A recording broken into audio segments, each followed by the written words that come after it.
یار ایسا طرز عمل تو منافق بھی اللہ کے ساتھ اختیار نہیں کرتے تھے جیسا کہ ہم نے کیا ہوا ہے۔ جب بھی کوئی پریشانی آئے گی دھیان سارا مصلوں کی طرف اور قرآن کی طرف اور دعاؤں کی طرف اور عبادات کی طرف چلا جائے گا۔ جیسے ہی اللہ تبارک و تعالیٰ اس پرابلم کو سولو کرتے ہیں، اس کریٹیکل کنڈیشن کو ختم کرتے ہیں، تو ایسے ہو جاتے ہیں جیسے کہ مشکل میں ہم نے کسی کو پکارا ہی نہ ہو۔ یہ کیسا طرز عمل ہے، یہ کیسی انسانیت ہے، یہ کیسی بندگی ہے اللہ کے بندوں کہ اللہ پاک اپنے بندوں پر اتنا حق نہیں ہے کہ سب کچھ دینے کے بعد، ساری دعائیں قبول کرنے کے بعد، بن مانگے اتنا سب کچھ دینے کے بعد اس کی عبادت کی جائے، اس کا شکر ادا کیا جائے، اس کے نام کی تسبیح پڑھی جائے۔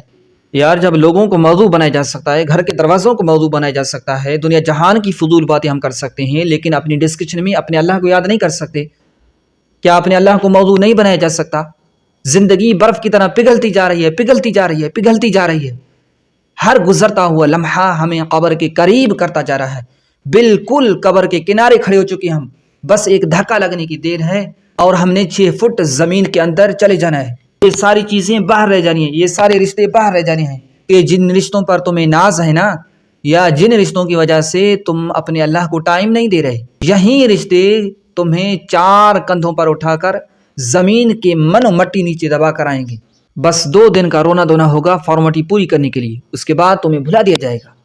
یار تھوڑا سا عقل سے کام لو۔ ایک ایسی جگہ جانے والے ہو جہاں پر تمہارا کوئی ساتھ نہیں دے گا، ایک ایسی جگہ جانے والے ہو تم جہاں پر صرف تم اور تمہارا رب ہوگا، ایک ایسی جگہ جانے والے ہیں ہم جہاں پر ہمارے قریبی رشتہ دار بھی ہمارا ساتھ نہیں دیں گے۔